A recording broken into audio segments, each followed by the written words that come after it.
नमस्ते नमस्कार साथियों, जय हिंद। बीपीएससी चौथे फेज की बहाली को लेकर जिस प्रकार से लगातार झूठे वादे और दिलासे दिए गए, लगभग 1.5 वर्षों से लंबित यह मामला अभी तक बिहार सरकार, शिक्षा विभाग और बीपीएससी नहीं सुलझाया है।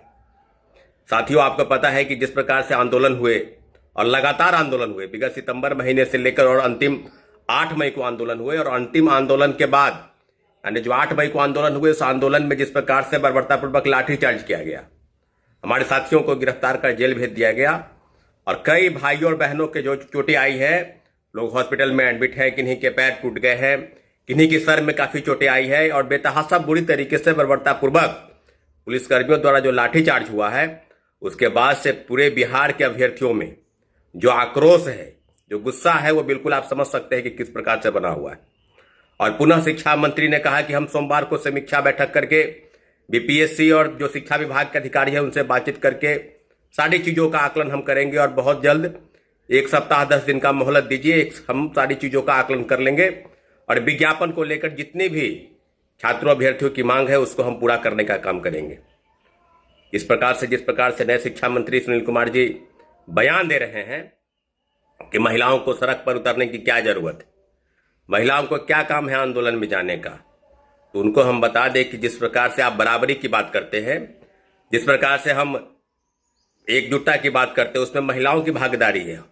महिलाओं को 35% आरक्षण मिला है सरकारी नौकरी में, महिलाओं को 50% आरक्षण मिला है स्थानीय निकाय में, पंचायत चुनाव में, और आप बात करते हैं कि आंदोलन की जरूरत नहीं है, महिलाएं बहनें नहीं लड़ेगी सड़क पर। जब आप देंगे ही नहीं तो फिर क्या होगा? कौन है, क्यों नहीं लड़ा जाएगा?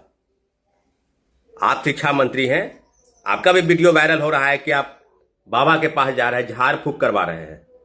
अरे भाई, तो आप करवाइए ना। आपके झाड़ फूक से अगर बिहार के विश्वविद्यालय, बिहार के जो विद्यालय है या बिहार की जो शिक्षा व्यवस्था है या आगामी जो बहाली है या शिक्षकों के जो ट्रांसफर पोस्टिंग है, उस मामले में कहीं कोई अच्छा कदम आप तो उठा सके। पूर्व शिक्षा मंत्री तो छात्रों को बरगलाते हुए, उनको अंधेरे में रखते हुए काफ़ी साल बिता दिए और उनकी विदाई हो गई, शिक्षा विभाग से चले गए वो।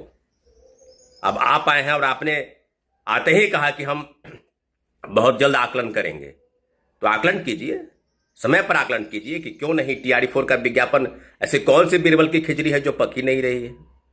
ऐसा कौन सा ऐसा उसमें काम चल रहा रॉकेट साइंस है जो पूरा ही नहीं हो रहा है? कभी महिला आरक्षण के नाम पर कि महिलाओं को 35% आरक्षण इस बार दिया जाएगा, पहले 1 से लेकर 3 तक जो बहाली हुई उसमें महिलाओं को आरक्षण नहीं मिला। महिलाओं की आरक्षण की बात की वकालत हम लोगों ने ही की है। जब डोमिसाइल नीति लागू हुआ, डोमिसाइल नीति जब नहीं था तो भर भर की नौकरी दिए, लाखों नौकरी दिए, और जब बिहार की बारी आई तो पल्ला झाड़ लिए, पीछे हट रहे हैं कि बहाली अब पता नहीं क्या है, बहाली का TRE-4 का क्या होगा। तो घबराने की जरूरत नहीं है। शिक्षा मंत्री ने कहा कि 10 दिन का मोहलत दीजिए, तो 10 दिन का मोहलत दिया गया। गर्दनीबाग में भी कुछ अभ्यर्थी 2 दिन तक धरने पर बैठे।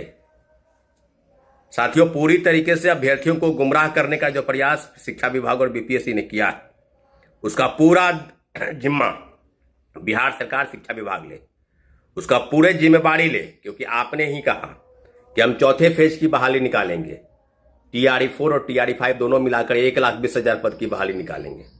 और जब 1,20,000 पद की बहाली की मांग को लेकर आंदोलन हुए तो आपने कहा कि रोस्टर का काम होने दीजिए, जितने भी पद खाली बचे आएंगे रोस्टर का काम होकर आएगा, उस सभी पदों पर बहाली निकालेंगे। और लगभग 46,000 पद के आसपास की बहाली को लेकर बीपीएससी ने पत्र भेजा है। बीपीएससी को कहा गया कि आप इतना, बीपीएससी ने उसी पत्र को दोबारा शिक्षा विभाग के पास भेज दिया। अब कौन सी बात है भाई?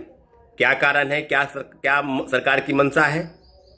सरकार की तरफ से कुछ तो वक्तव्य होगा, कुछ तो टाइम लाइन, गाइडलाइन होगा। या बीपीएससी के अधिकारियों ने कहा कि हम 22-23 अप्रैल से चौथे फेज की बहाली हेतु विज्ञापन जारी करने जा रहे हैं, तो क्यों नहीं जारी हुआ? यानी आपकी जो झूठे दिलासे हैं उसको लेकर भी लगभग 1.5 से 2 वर्ष बीत गए। जो विज्ञापन अगस्त 2024 में आना चाहिए वो मई महीने में अभी तक नहीं आया, 2026 आ गया। चुनाव के पहले वादा करके अब युवाओं से वोट तो ले लिए, लेकिन जब युवाओं की बारी आई नौकरी की तो उनको नौकरी मिलना चाहिए, उनको विज्ञापन जारी करना होगा, तो आप मुंह मोड़ रहे हैं और लगातार अभ्यर्थी को गुमराह करें। तो आप गुमराह होने की जरूरत नहीं है। आपको क्या लगा कि फर्जी FIR 5,000 लोगों पर करके अभ्यर्थी डर जाएंगे? कुछ लोगों को जेल भेज देंगे तो अभ्यर्थी डर जाएंगे। एक बार पुनः उसी जोश और खरोश के साथ आपने 7 दिन 10 दिन का समय दिया, मांगा, आपको 7 दिन 10 दिन का समय मिलेगा। और निश्चित रूप से अभ्यर्थियों का एक बड़ा वर्ग चाहता है कि फिर से आंदोलन हो। और शिक्षक अभ्यर्थियों के लिए साथ साथ जितनी भी बहाली है, डोमिसाइल नीति लागू है, महिला आरक्षण मिलेगा, तो सभी चीजों पर एकजुट होते हुए TRD4 का विज्ञापन अगर जारी नहीं करते हैं तो बहुत जल्द 20 तारीख के बाद कभी भी बड़े आंदोलन की तैयारी में शिक्षक अभ्यर्थी हैं और बड़ा आंदोलन आपको पटना की सड़कों पर दिखाई देगा। साथियों, ये घबराने की जरूरत नहीं है कि TRD4 का विज्ञापन आपको देना होगा। चौथे फेज की बहाली आपको करनी होगी। आपने युवाओं से जो वादा किया उस वादे पर आप खरा उतरिए। यही अभ्यर्थियों की मांग है। इस अभ्यर्थियों पर नए शिक्षा मंत्री से गुजारिश कर रहे हैं कि आप पूर्व के शिक्षा मंत्री का इतिहास न दोहराए। आपने जो वादा किया है उस वादे पर आप खरे उतरे। बहुत बहुत धन्यवाद।